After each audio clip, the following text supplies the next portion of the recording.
Last week, I read a grand total of 9 volumes of manga, pretty half and half with English and Japanese volumes. And I read almost all of my library pickups, so I feel very much like I accomplished what I set out to do. But without further ado, let's start talking about everything that I read. And as always, I will do my best to not spoil anything, or if I do spoil, I will give prompt warnings. My first read is Volume 1 of Somali and the Forest Spirit. This series does have an anime. I have not watched it yet, but I've heard very, very good things about it. And from what I've heard, it is a very sad one. This series, the author puts such an incredible amount of work into the backgrounds. You can even see it just on the back cover too. If you're a fan of just beautiful art, I would recommend this. Even if you don't like the story, it does have a good story, but even if you don't like the story, the art is beautiful enough that I would recommend it. The only authors that I know of that put this much detail into their backgrounds are this author and I think the author of Blom. I can't really think of anybody else who goes that into making their backgrounds, and I really like it. This series is about in a fantastical world where humans and magical creatures used to coexist, oblivious to the other. One day they discovered each other. At first, they were happy and all buddy buddy, but eventually war broke out, and obviously the humans lost. The humans then became either dinner, hunted for sport, or they were turned into pets. So, no matter what, not a great outcome. And because of that, there are not all that many humans remaining. One such human, though, is one of the protagonists in the story, Somali. I don't really know what happened to her as a volume 1 read, don't really know, but she was alone in the forest when a forest spirit found her. She is only about 6 or 7, so he has decided to accompany her up until they find her parents. But are her parents still alive? Honestly, I don't think so, but we don't know anything whatsoever yet. So the two of them go town to town where she has to wear, you can kind of see her little hoodie with minotaur ears on it. It's really cute. Because if any of the fantastical creatures that they run into realize that she's a human, she's probably going to get eaten. And that's the story so far. It's just them traveling from place to place in search of her parents. I really liked this. Again, it is beautiful. I do know it's going to get sad, but as of volume 1, I really don't think it was sad. We met quite a few different magical creatures. It didn't seem like her minotaur disguise was going to slip at all. So I found it just to be nice. It wasn't stressful at all, but I'm scared now that it's going to be. But as of volume 1, it wasn't. My favorite part was definitely the witches. I think the entirety of the last chapter, they go to like the witch city in search of knowledge. And I like witchy stuff. It was really fun. I'm hoping that if her identity does slip to the witches, they just won't care. They'll find her interesting. Because out of all of the magical creatures that we've been introduced to so far, I feel like the witches are the most human-like and the least likely to dislike humans, at least I think. Because they're described as, like, they seek out knowledge for not fun, but just because that's what they want to do. That's not what they do for work. They all have their own jobs. And then they also do a lot of research and like records keeping and stuff because they like to do that. So I'm thinking out of anybody, they would be more interested in the humans. We'll have to wait and see. My next read was volume 9 of Glasses with a Chance of Delinquent. I really like this series. I just want to say though, there was an unofficial announcement. So it was a leak and it's like everywhere online now about how this is getting an anime and everybody's talking about how it's official, it's getting an anime. It's not official. Maybe it will be official like 2 seconds after I post this, but as of right now, there has been no official announcements. If you search it up in Japanese, nothing comes up. It's a leak. And while I really, really hope it is true because I do really like this series, I would recommend not getting your hopes up all that much because sometimes the leaks are not true and then you'll get sad because you thought your favorite series was getting an anime and it really wasn't. So, up until there's an official announcement by the official creators, I would not believe it. But putting that aside, Volume 9 was really stressful for me, which is surprising because this is a series that I read when I'm looking for something not stressful. When I just want something like lighthearted and fun and cute, I'll reach for this one. Volume 9 was none of those things, really. I found it to be very stressful. Everybody's lying to the female lead for a good reason, but they're still lying. There's a lot of miscommunication for a good reason, but still there's miscommunication. There, like, typically when there is a lot of miscommunication in a romance series, I get really, really frustrated. Sometimes I'll even drop it. This is not the kind of miscommunication that frustrates me. What's frustrating me is all of the tension, all of the like, is everybody going to be okay? Are they going to get jumped? Oh my goodness. The miscommunication is happening for the greater good. Everybody's trying to protect our female lead. I understand that, so I can forgive it. I don't like all the tension happening. I want it to break. I wasn't expecting it to last all of this volume. So it was a really stressful read. Usually when something more stressful happens in the series, it's done within the volume. Like it's not prolonged this much. So I need the next volume. It's out, just I haven't been able to get my hands on it, which is really stressful. My next read, I want to just preface. I'm doing my best to not judge books by their cover, but sometimes I do. Okay, I'm only human. And my two genres that I really like are horror, which I really don't judge by its cover, and romance, which I really do judge, and I'm trying not to. But usually, based on the cover, you can tell at least who the demographic is. And when I show my next read, you'll know what I mean. Because it is this one, it's called The Mortifying Ordeal of Being Seen. And if you were to look at the cover, I feel like it looks like a typical, like this is a romance tailored for male audience. Just to me, that's what it seems. But I'm trying to be open-minded and to try things that I generally wouldn't enjoy. So I picked it up and I did really like it. Yay for me for not fully judging it. I liked this because while there is a lot of like objectification happening in this volume, they're both being objectified. So I find it like fair, I guess is a right way to put it. Typically in series more tailored for a male audience, I'll notice that it's just the female characters being objectified.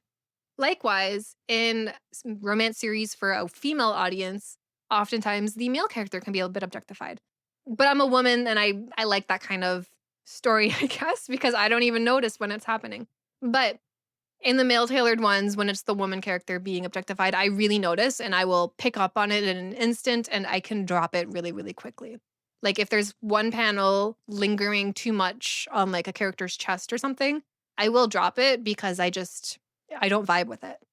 This one though, I feel like it equally objectifies both characters in a really funny way so that I was able to really enjoy it. I found it to be really funny.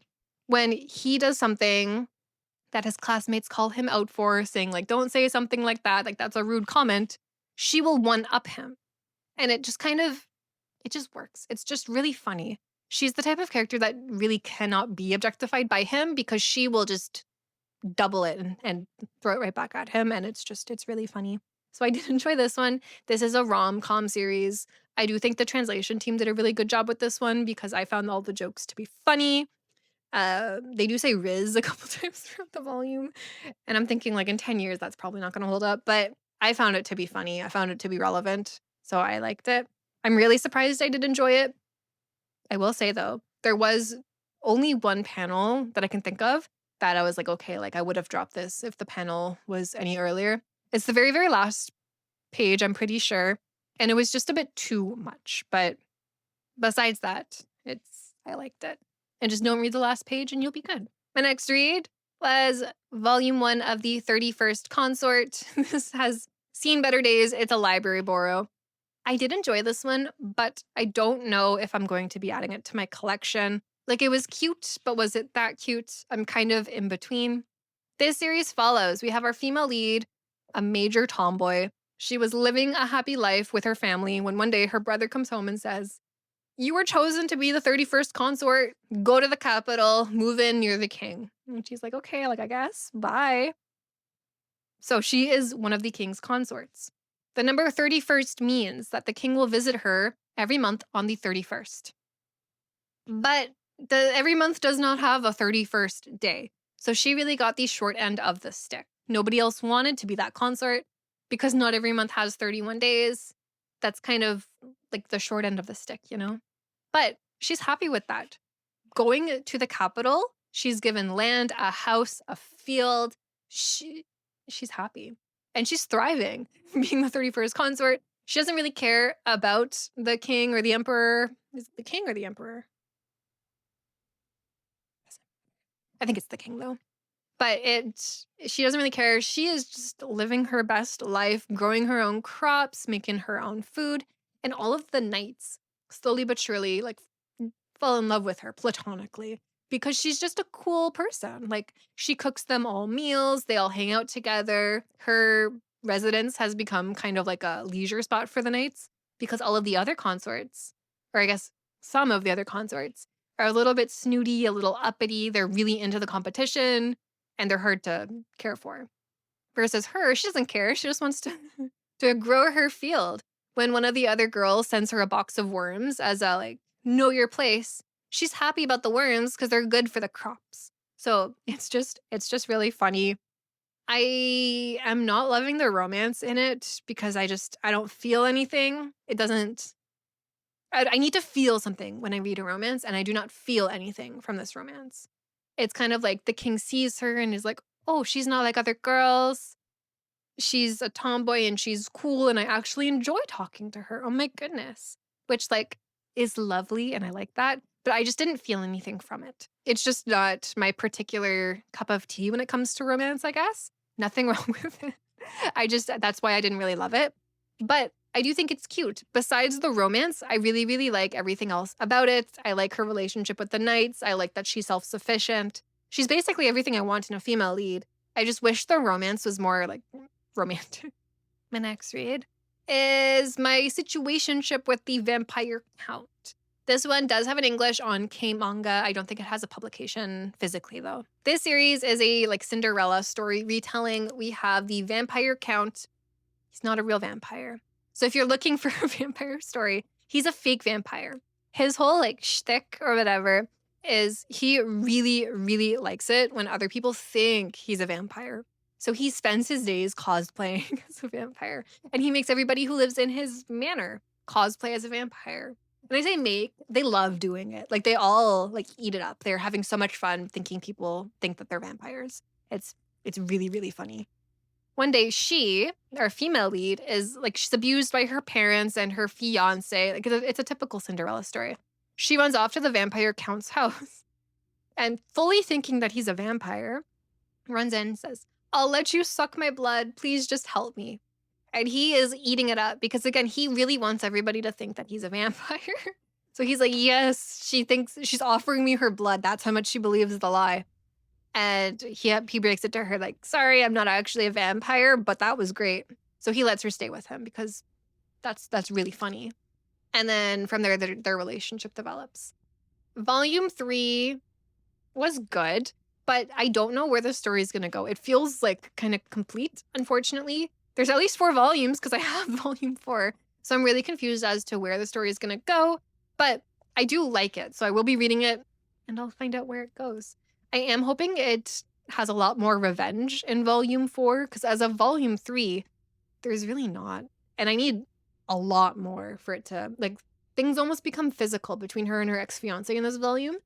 I need a lot of revenge for me to feel satiated. But overall, it's a very fun story. There is a bit of an age gap. But I didn't find it problematic. Maybe it's because it's like a vampire-y story. There's always an age gap in vampire stories. But maybe it's because of that it didn't bother me. There's also the fact that there's not really a power dynamic at play. Not really. Like he is super respectful to her wishes, like whatever she wants, basically she can get type of thing. And it just feels respectful, like it doesn't bother me. And age gaps bother me really quickly, so I'm kind of surprised it's not bothering me. My next read, Volume 8 of Hikaru ga Shinda Natsu. I will say I did wait to read this one. I haven't been loving it, and that's because I really loved the first half. I really enjoyed the story when it was talking more so about the mystery of the town, where it was just a bunch of high school students. Something happened to Hikaru, but only Yoshiki knew. There's something in the woods. Like, I feel creeped out. I don't know what's happening. Who is Nonuki-sama? Like everything was a mystery, and every day new mysteries were coming in, and everything was really spooky. And how are these creatures appearing? I loved that so much. But in the second half, I feel like we kind of know things. And like outsiders are coming into the village who claim to know things. The elders are doing stuff that I don't really care about. I care about the high school students, what they're going through. So personally, I did really enjoy the first half more than the second half. The only outside or like adult character that I like is Tanaka, the guy with the hamster in the wheel. The first outsider who comes into the city. He is the only adult character slash outsider that I actually enjoy. And he is still prevalent in this volume, but just there's a lot of new characters that I like. I don't care about, to be honest. And I feel like we already know the mystery. So it's like, what's gonna happen? I'm hoping that volume 9 introduces a bunch of new mysteries, because that would be really interesting.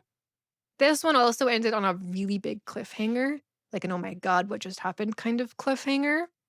And because Yoshiki and Hikaru's relationship went through that, I'm not gonna spoil it, but because that happened, I really don't know what's gonna happen. I'm a little bit nervous. And yeah, so there was one big there were two big like incidents that happened in this volume, and then it ends on a third cliffhanger. And that really those three things happening really did save this volume for me. Because if nothing big happened, I would have been kind of bored. Because I'm not loving how quickly all of the mysteries were solved. I wish it went on for longer, or I wish there were some like big mysteries still unsolved to keep my attention. I want more spooky stuff. I still like it. My next read, borrowed from the library, was volume 1 of Mao. I will say, I read volume 1 of Mao 3 or 4 years ago while I was living in Japan, and I didn't like it. I found it to be slow. Just I could not get into it. But I'm 3 or 4 years older now. So I reread it, borrowed from the library. I really liked it. I don't know what was up with 3 or 4 years ago, Maddie, but this is very good. This is by the author of Inuyasha, and it definitely does have its similarities. So both of them have a young female protagonist who one day just so happens to be transported to back in time, Japan, where mysterious creatures just so happen to be there. There's Ayakashi and monster, and so many things are happening. There's curses. But that's where the similarities end. Inuyasha is definitely it's romance. Mao is not romance at all. Mao is a lot more serious. I find it to be a little bit darker, and it is a bit slower than Inuyasha, in my opinion. Both are very good. I am really enjoying Mao now. Inuyasha is one of my all-time favorites, so it's hard to compare. But I am really enjoying Mao now, and I'm excited to continue. We follow our protagonist as she and Mao might be cursed by the same creature. Who knows? And that's how they're going to be connected. We still don't know how she's able to transport or teleport back in time to like 1910s Japan, but I guess we'll find out. I am enjoying it. I really would like to add this one to my collection, but it's not there yet. My next read is volume 2 of Okami Shounen Magami-kun. This is a lovely series. Each individual volume is a little bit thinner than your average manga, but you will not be able to tell while you're reading it. Every volume is filled with a lot. And I've been satisfied with both volumes that I've read so far. This series follows our female protagonist who's not on the cover, and this wolf boy named Magami. He is half werewolf, meaning he is able to transform into a wolf. Sometimes at will, sometimes he just transforms into a wolf. It just happens based on various circumstances. And we follow our female lead is a little bit shy. She often refers to herself as a see-through person. And that does get old eventually, but she has a lot of self-confidence issues. She's very like sad. Her father left her family when she was younger. And we find out what happens to him in this volume, and he sucks.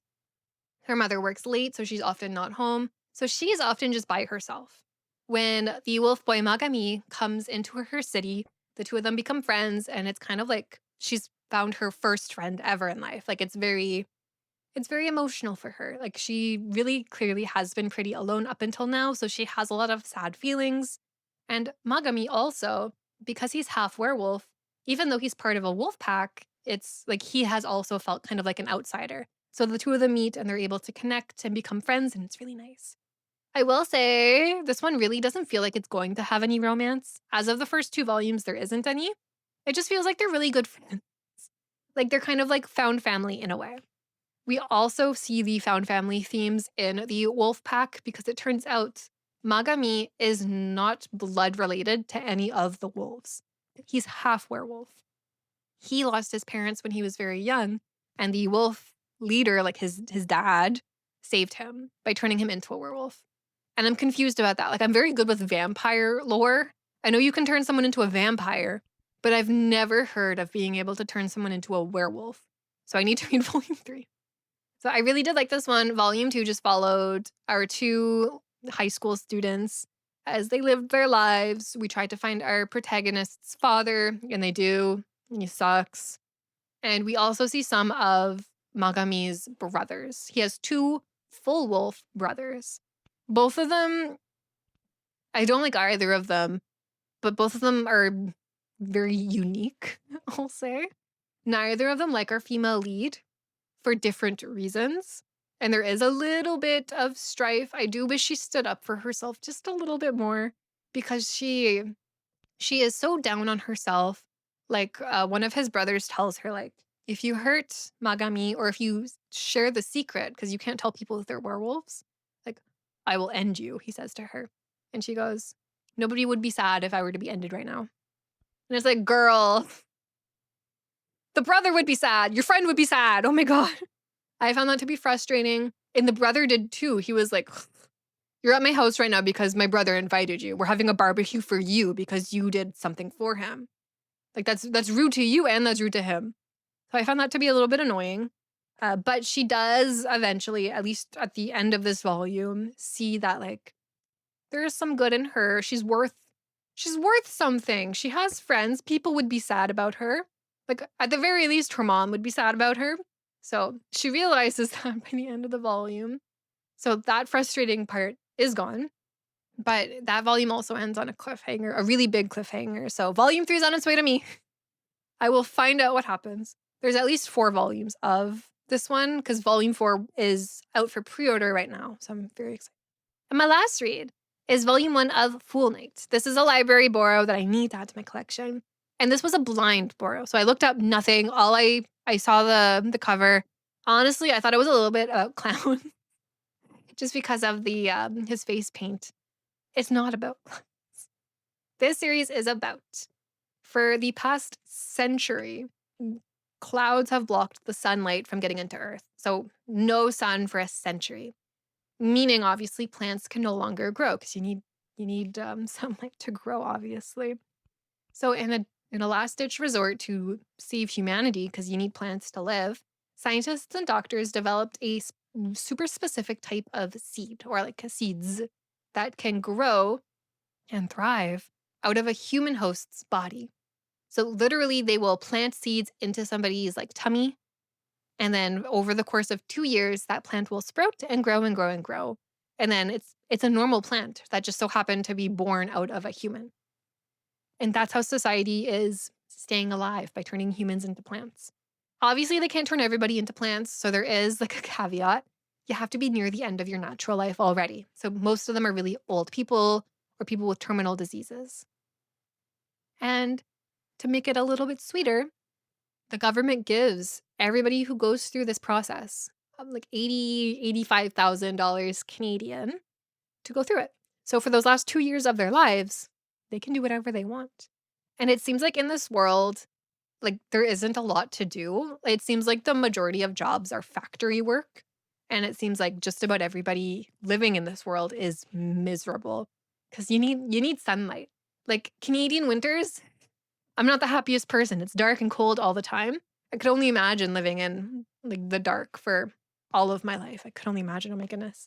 So getting $85,000 to do whatever you want seems pretty nice. So in Fool Night, our protagonist has to decide whether he wants to become a plant or not.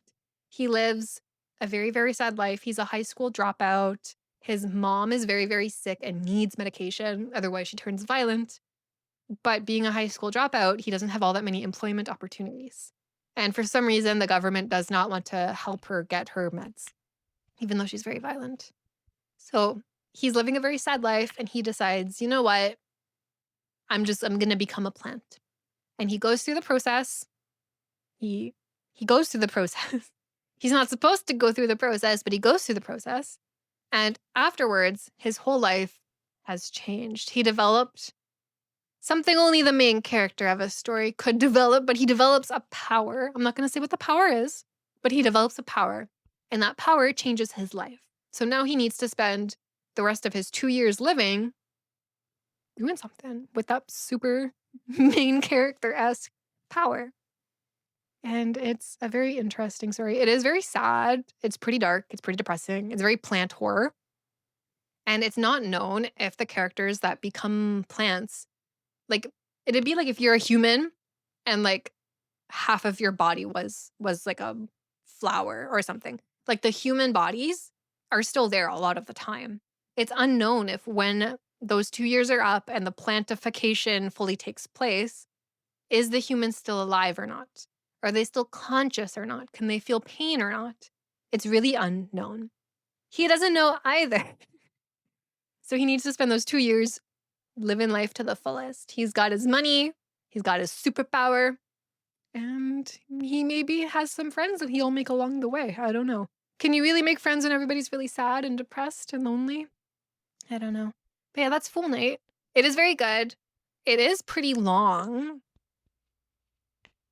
I don't know how many volumes it is, but it is pretty long. So I'm hoping to get caught up as soon as I can because it's very good and I do not want spoilers. But yeah, that's everything I read. I only have 3 volumes left from my library borrows, and then I have to go back to the library because there's like 7 that arrived that I ordered. But yeah, that's everything I read last week.